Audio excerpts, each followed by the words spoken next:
Hey everyone.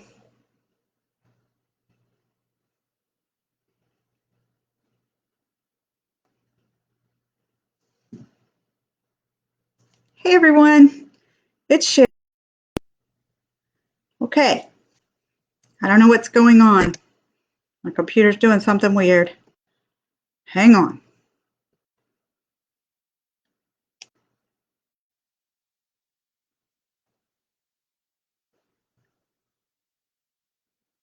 Okay. Okay. Oh, so it seems to be working. Okay. Um, Oops. All right. Anybody here yet? I can't tell. Things have changed a lot since the last time I tried to do a Facebook Live. So let's see. I'm trying to fix the light so it's just not so, I don't know. Maybe no light is better. Um, okay, so it says we have to, hey, Sheila, I see you. Okay, good. So it says there's two viewers. I can't tell. I think maybe it's just me and you, Sheila. So I'm going to go ahead and get started because several people said that they might come.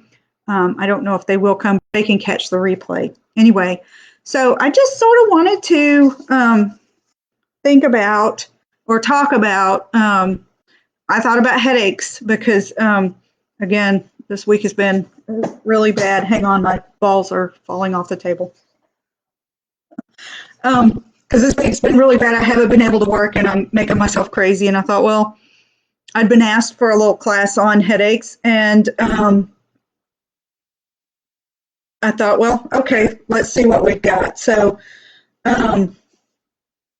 we can use the yoga tune-up balls like we do in class for the foot care or the relaxation, the breathing class, and any size will work. Okay, so I think this is the size. These are this is the size we've been using in class. The smaller ones will work if you have them. A tennis ball will work if you have them.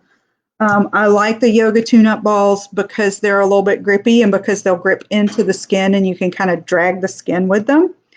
So headaches, they're all different kinds of headaches. So we'll talk a little bit about each one with each of the different things that I'm going to teach you. But I wanted to start just by using your hands and locating your brow bone. Okay, so it's important to know where the brow bone is because there's musculature that attaches right above it to the brow bone, and then there's muscles that kind of run the eye, and then all of the muscles, these ocular muscles, also attached to the bottom of the brow bone.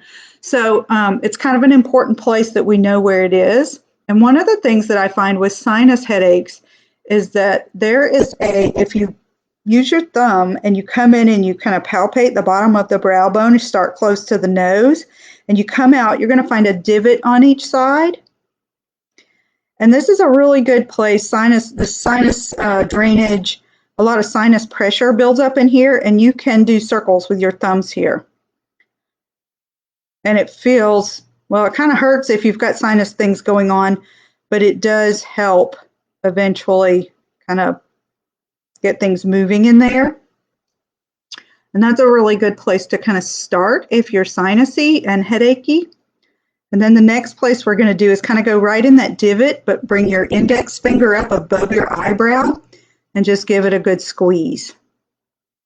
And that's going to release the muscle. There's a muscle here and I can't think what it's called, but that's a muscle that helps with, you see people who have these big deep grooves going this way. It's this muscle, the one that brings the eyebrows together and gives you that concentration or anger look. So pinching here, or you can use your ball and just put it right in that spot and leaning into it can be helpful for headaches. And you can just make sure you do both sides. Make sure your wrist is straight when we're working with the ball, where we're we're pressing with it, we want to make sure the wrist is straight because we can wind up hurting our wrist. So make sure that wrist stays straight and just lean your head into it and let it kind of fall into it. You can use the ball to engage the skin and maybe stretch it a little bit. So I'm pressing in and pushing up or rolling the ball up just a little bit. And it's grabbing that skin and kind of creating a little bit of tension with the ball itself. So it feels a little deeper than if you're just leaning on it, right? Okay. You can also go ahead, we pinched here, but you can pinch across the brow bone if your headache feels like it's attaching here. That would be a good thing to do. You can pinch all the way across. What might be more helpful if you're feeling kind of tension-y type headache across this brow is using your ball and leaning into it and then kind of squeegeeing that ball up just a little bit. So press in and move the ball up. And you can do it all the way across, right on top of the brow.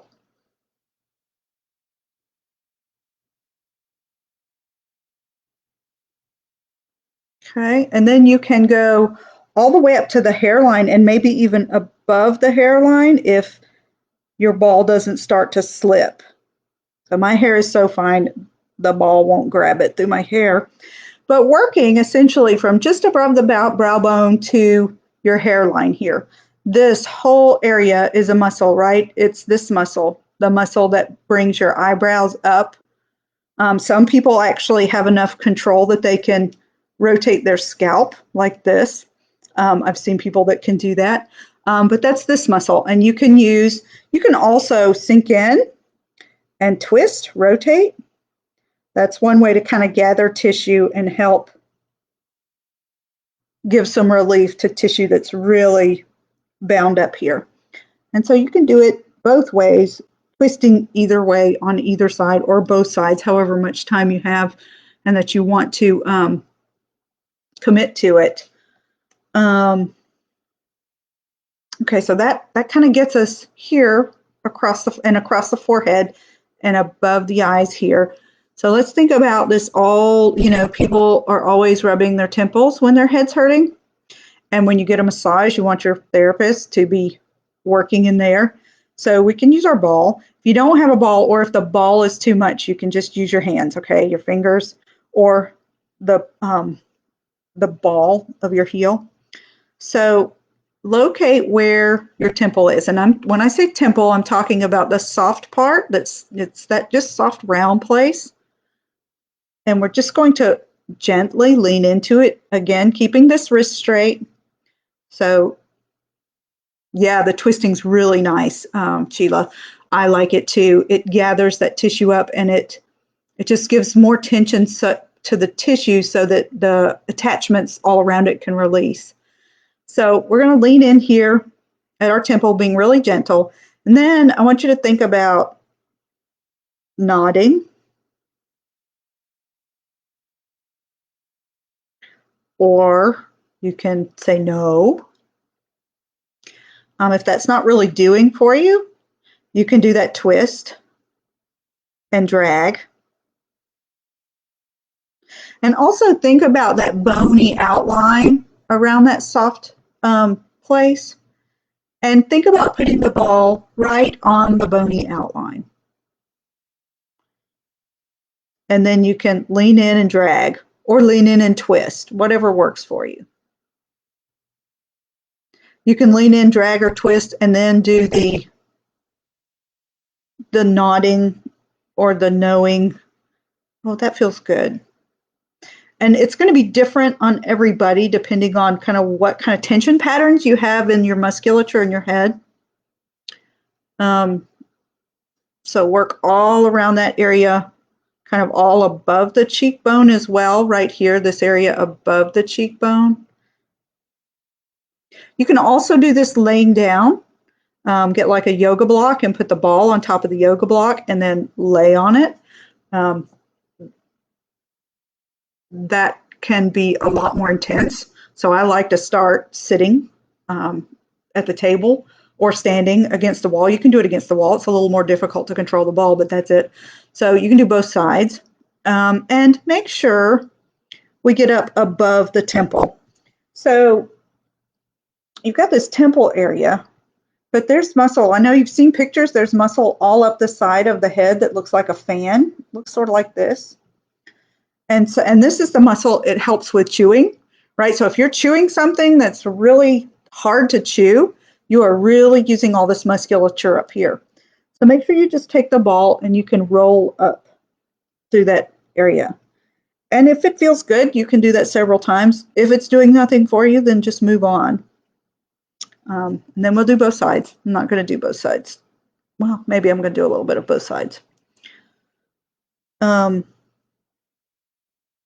yeah, speaking of this is called the temporalis muscle up here. Speaking of temporalis and what it does for us, one of the things that I have seen recommended by Katie Bowman, actually, she's the biomechanist that I read a lot of her books and follow her. One of the things that she said about headaches one time really struck me was that she gets up in the morning with headaches a lot, and she needs to eat something that she really has to chew every day in order to get rid of her headaches. That the tension in temporalis and whatever other patterns of headache that she usually experiences can be taken care of by that act of chewing something and really using the muscles. And, sometimes in massage and wellness, you'll find that exercising a muscle, and I don't mean like going out and exercising and like straining a muscle to the end of itself, but the actual use of the muscle can be as effective as a massage therapist working on it and trying to make it and force it to let go. Okay. All right. So that's the brows, the forehead, at the temples, and temporalis up above the temples. Let's talk about the jaw. So a lot of people they clench when they're stressed out or when they sleep. There's a lot of clenching that happens, and so we'll want to maybe look at the jaw. So let's use our hands first, and so here's your jaw bone, and if you slide all the way across out towards the side of your face, you'll start to feel kind of that hinge where your jaw comes together, the jawbone comes together. That's a muscle right there. And then if you go on up, you can feel the muscle working as you open and close your mouth. So let's take our ball, or you can use your fingers if the ball is too much, and let's think about putting it right at the front part of that jaw, the opening. And then simply open and close your mouth. And only put as much pressure as is comfortably tolerable. Again, my wrist is straight, and I'm just leaning the weight of my head, and not even all of it, into the ball. And after I do that 3 or 4 times, I'm going to roll that ball up right here, right at that corner where the jawbone turns and starts to go up, right on that flat part. You'll be able to feel it. And open and close. Again, this is a place where you can pressure and drag, or pressure and twist, and then open and close.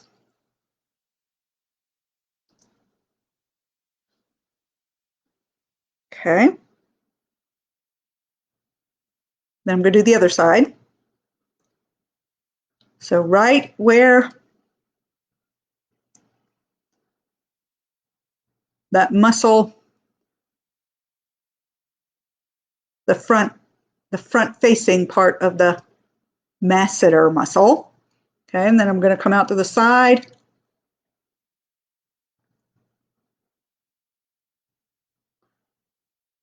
And then twist, which makes it even more intense.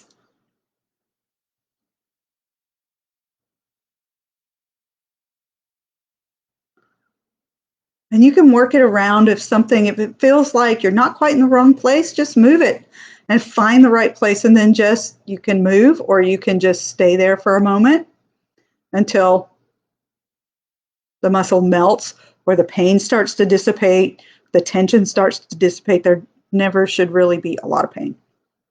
Okay? And that one can make you dizzy, actually. So just be really careful.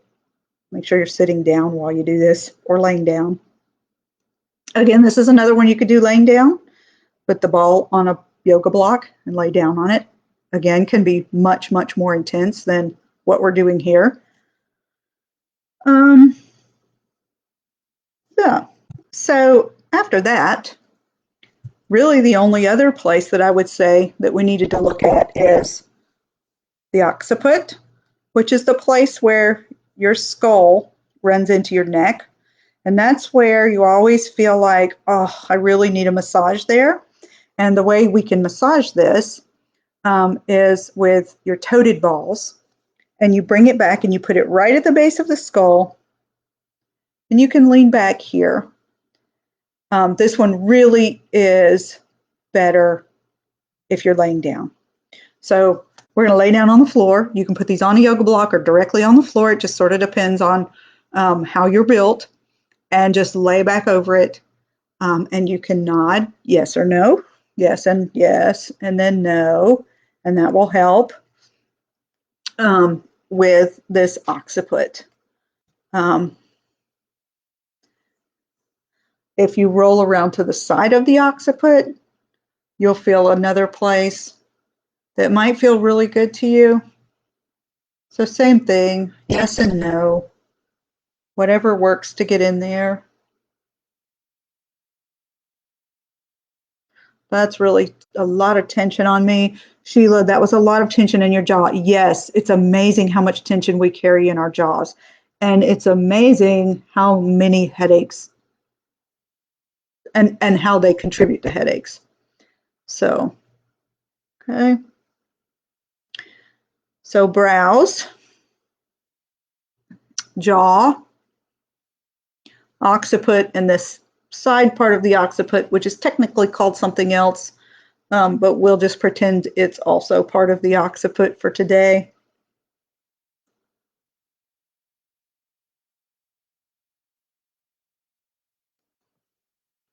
Okay, so a couple of other things that you can do, especially sinusy, if you're having a lot of sinus problems, you can put your fingers in your ears and pull down and open and close your jaw.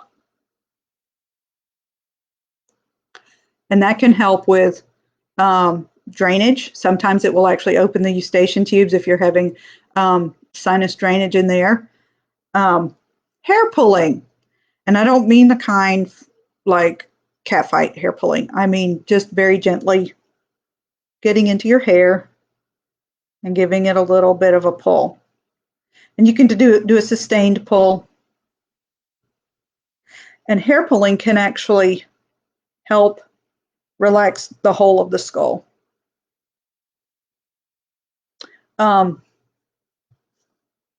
There's a thin layer of connective tissue all over the skull along with the muscles that are there. And pulling that hair kind of opens up, allows fluid. It's a little bit like cupping, just not as intense. It's that decompression type therapy. So hair pulling can be helpful. And then we can do a platysma stretch, which is kind of nice. You sit up, look up, and jet the jaw out. So like you have an underbite. And you stretch all of this platysma. You may feel it down in here. You'll definitely feel it here. So that can be helpful with relieving tension in the head and neck. And then the last thing I like to do when I've got a headache or had a headache is just do some lymphatic strokes. And lymphatic strokes, you're not using a lot of tension, just enough to float over your skin. So you can go up and down. You can go across the bridge of the nose and down. You can come down the bridge of the nose and then down, and then a few strokes down the neck. And that's going to help with any sinus drainage that you've had going on and getting the fluid moving. But yeah, that's what I do for myself when I have a headache. Um, it's quick, it's easy. You can just do it with your hands if you don't have your balls with you. But otherwise, yeah. So that's all I've got for you today. I hope you enjoyed it. Talk to you soon. Bye now.